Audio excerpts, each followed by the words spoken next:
सांस्कृतिक नगरी द्वाराहाट में आपका स्वागत है। भवानी श्री कला संगम प्रस्तुत कर रहे हैं धर्मानंद जी का लिखा हुआ भजन राग मलार पृष्ठ नंबर 326। भजन के बोल हैं, सुन सकी अब बरसात न आई, पूरब पवन चले निशुआसर, घुमत घुमत घन छाई। लीजिए धर्मानंद जी का भजन सुनिए श्री तारा संग तुलसी जी की मधुर आवाज में।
सखी अब बरसा दिन आए, सखी अब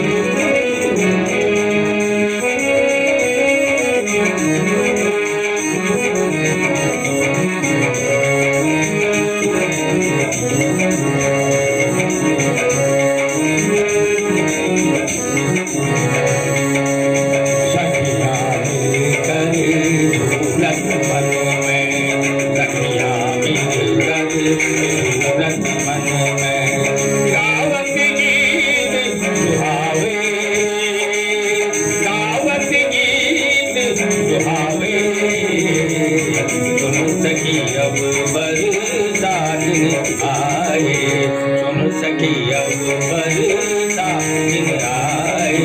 पूरब पवन चले निशिवासर, पूरब पवन चले निशिवासर, घुमति घुमति घन छाए, सुन सखी अब बरसा दिन आए, सुन सखी अब बरसा दिन आए।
सखी अब बरसा दिन आए।